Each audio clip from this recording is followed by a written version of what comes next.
Hey again, Sam here. This is a segment where I'm making a coleslaw and mashed potatoes as our sides for the roast, the chicken and the corned beef roast today. So I've got half of a purple cabbage that I'm going to use mainly for the color. Obviously you can use a regular green cabbage. And I have a Rainier apple. Probably use about half this apple. And you see I have some carrots here as well. So that's and some onion for the sauce. And for the mashed potato, you see I have a pot of boiling potatoes here. Probably have about 5 or 6 pounds of small potatoes, small to medium potatoes in there. Usually it takes at least 10-15 minutes for these potatoes to be cooked through. So I just take this chopstick and kind of poke through and see how much give that potato is going to give me. And this large one is still working on being cooked through. So why don't we get going on some of the other things? Okay. Now I've also fried up some bacon, which I'm going to throw into the coleslaw. Should be a nice flavor coming out of that. So for the mash, and I'm kind of like going back and forth here, so bear with me because I have two dishes that I'm multitasking. So I got 2 cloves of garlic for the mashed potato. I'm just gonna, I still have the skins on these. I'm just gonna take off the caps, okay, and put these in the fry pan. I'm gonna pan roast these. And I'm actually roasting these in the bacon grease that I just fried up the bacon. So I want to roast those off. Make sure that they're not too spicy, hot, raw for the mashed potatoes. You know, and obviously garlic is a preference. So if you don't like the garlic, then obviously you don't need to include.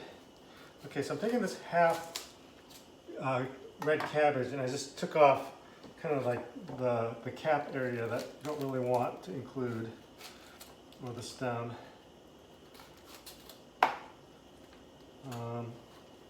The grocery, you know, a lot of groceries will sell just like a half cabbage, knowing that you know, a full head of cabbage might be too much for the cook's need, which is the case for us.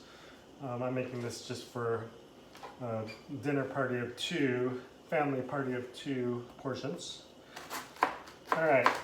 Now for cabbages, for coleslaw, if you have a Cuisinart food processor with you know, that grater attachment, you can use that and very quickly get these shredded down to the cut that you'd like to see for a coleslaw. But for a small portion like this, I'll just use the knife and cut it down. So, you know, obviously be careful with your hands, but I'll just do a thin shred cut as much as I can here.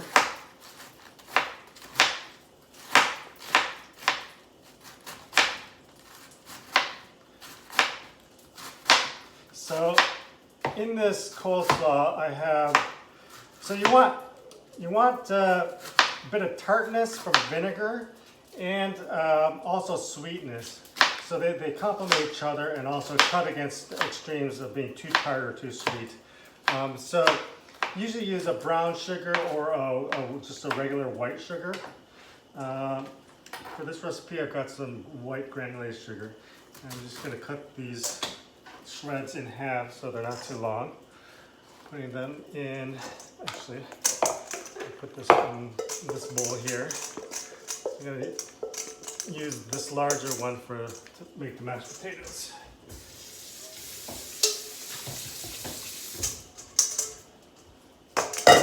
All right.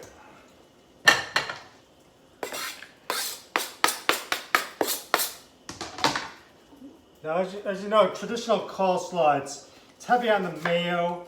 There'll be some onion. Usually it's pureed onion or onion juice that's in there. You know, otherwise fairly simple. You know, there might be some salt and pepper. For mine, as I mentioned, I'm And I have added some tartness with it. 2 vinegars. I have the apple cider vinegar, and also some balsamic. This is a nice balsamic from Modena in Italy, which is well known for such things as balsamic and Ferraris. Okay, so, and I know Francesco would have liked that Italia reference. Okay, so I'm almost done shredding up the cabbage.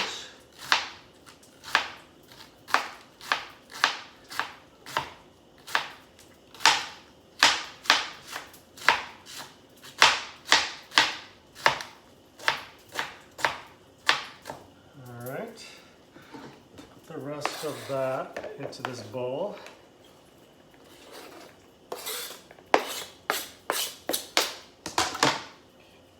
I also have the carrots.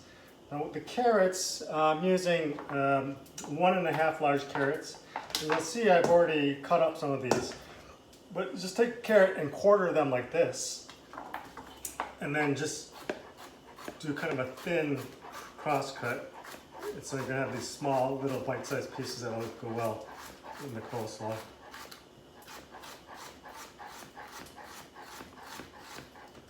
And that should be enough. Throw that into the mixture, along with the other ones that I already cut and prepared. Okay, and here's the apple. So I'm just gonna half this Rainier Honey Crisp. It's a Honey Crisp apple.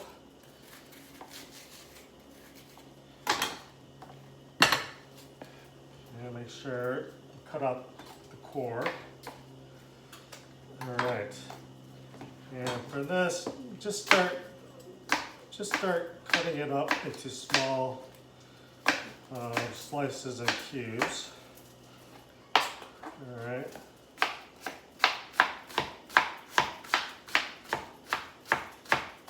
So if you can tell by my chopping technique, I'm not professionally trained. Did not go to Paris to learn culinary arts.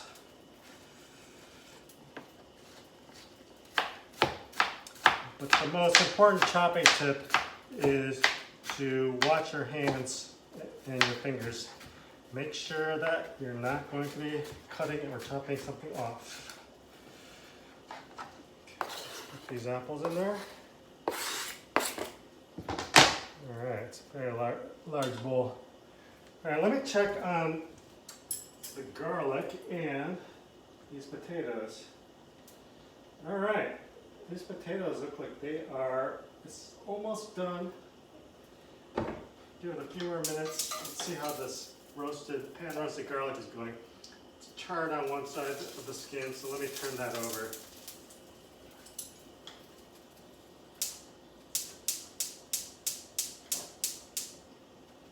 I'll let that cook some more. Here is, I have 4 to 5 strips of thick cut bacon. All right. Now if you watched my halibut dish video, you'll remember that I included bacon in that. And that's why I have bacon in this, because I had leftover uncooked bacon. So that's, it's kind of like an Iron Chef, what's in your fridge cooking technique that I've used. It's like a technique of economy, which is always inventorying what you have in your fridge, what you have left over, how long it's gonna be good, and what you can use, combine those ingredients in for moving forward. All right.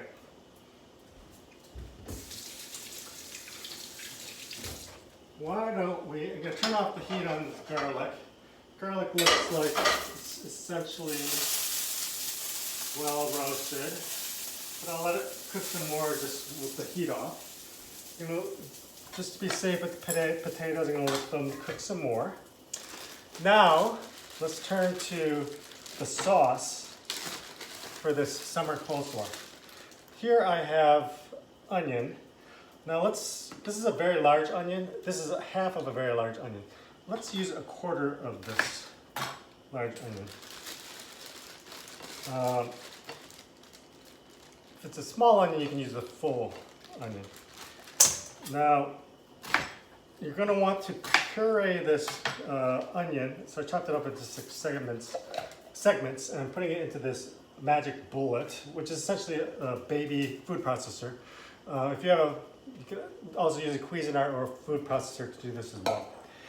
I'm going to put some of this vinegar actually into this container to puree. You know, it's going into our sauce, but it's good to put it in now, so it helps this mix puree more quick if there's liquid in here and not just the solid onions. So let's puree that.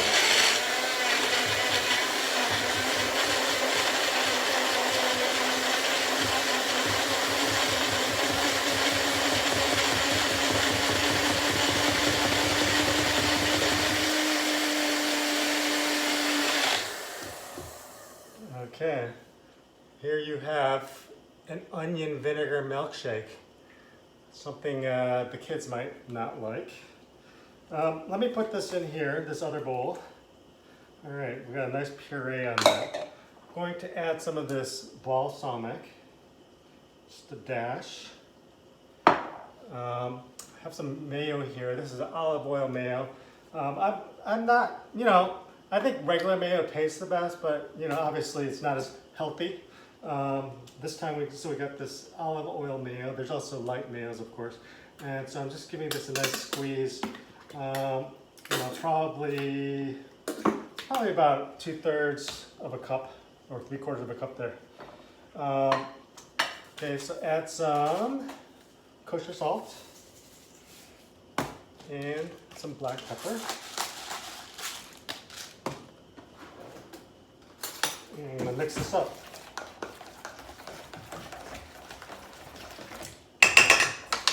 Oh, and we got our wet granulated sugar here. All right, so I'm putting in I put about 4 tablespoons there. Okay, I'm going to combine that.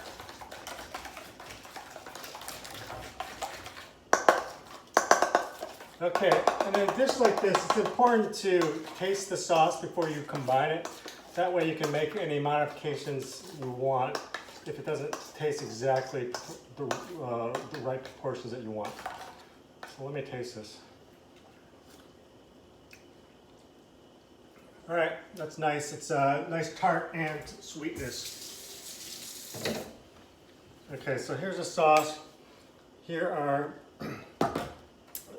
the coleslaw elements, and let's go ahead and mix this up.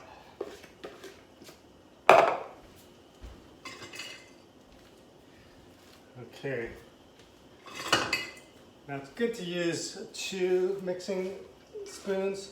That way you control the contents, and it just helps mix more quickly. So just work from the outside edges and make sure you go down to the bottom where the sauce is and just take that and turn it upwards.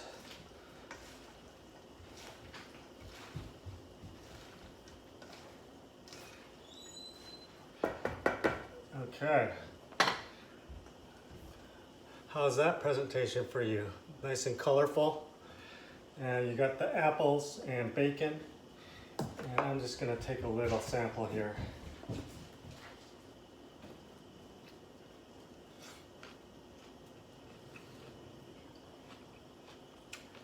Good, it's nutty. Very tart. It'll be good with the greasy barbecue, the corned beef. Well, I should mention, you know, with the corned beef roast, obviously traditionally you eat that with boiled potatoes, carrots, and boiled cabbage. So this is kind of like a modern take on that, modern barbecue take on that. You know, we have cabbage and carrots incorporated into this summer coleslaw, and we're making some traditional mashed potatoes here. All right, so let's check out the mashed potato, the boiling potatoes. All right, these are good to go. So let me turn off that. All right, let me take these roasted garlic, and I'm gonna smash them and take the skins off. See those skins? All right, oh, these smell nice. Nothing like roasted garlic. And let me cut this up.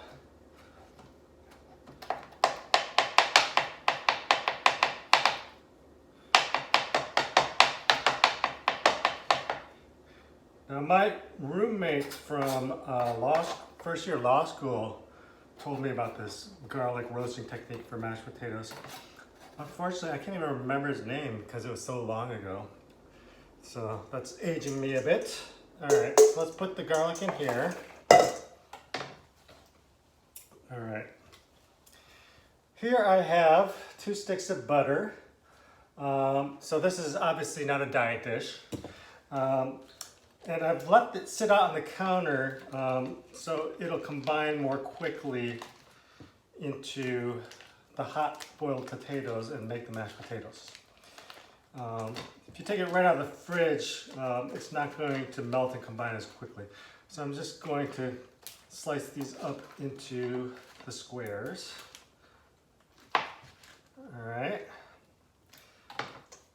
Now, this over here. Let me drain the water from these potatoes.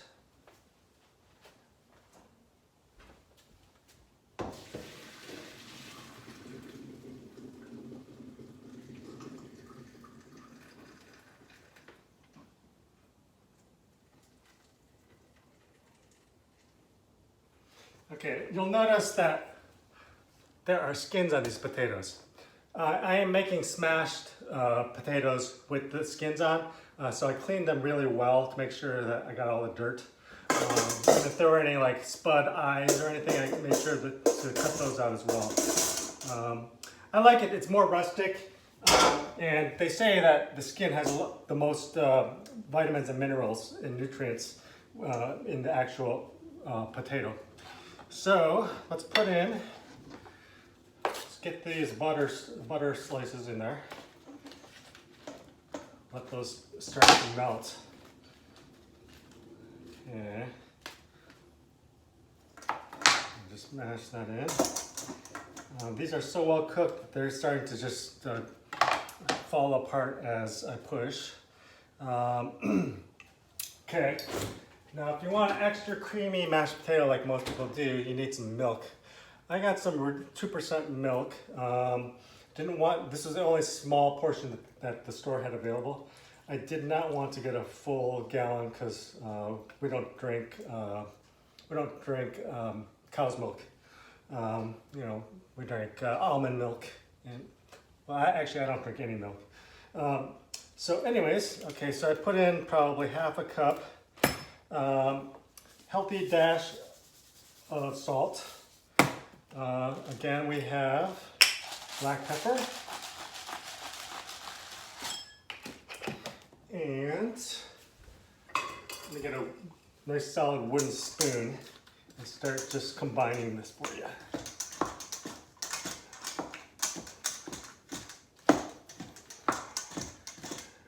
All right.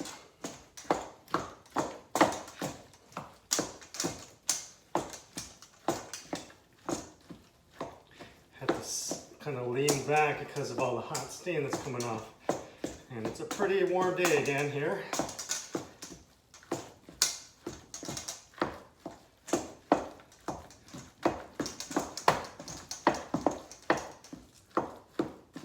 Smashing the potatoes.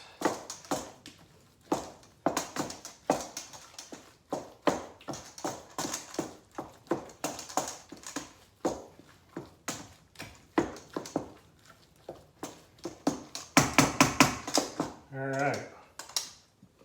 How does that look for you? Let me sample this.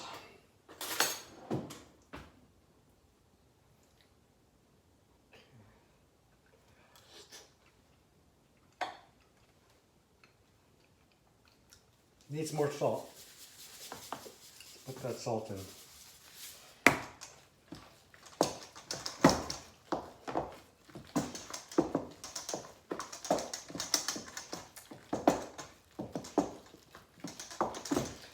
All right. Now I've done variations where I put in some cheddar cheese, shredded cheddar cheese into that, and that's nice also. Cheesy garlic mashed potatoes. But essentially these dishes are ready to be enjoyed with the roast that we're waiting for with anticipation. Here's your mashed potatoes and your summer slaw, red cabbage slaw with Honeycrisp apple and bacon. So, hope you enjoyed this. Next video you can click on, we will check on the status of the smoked chicken.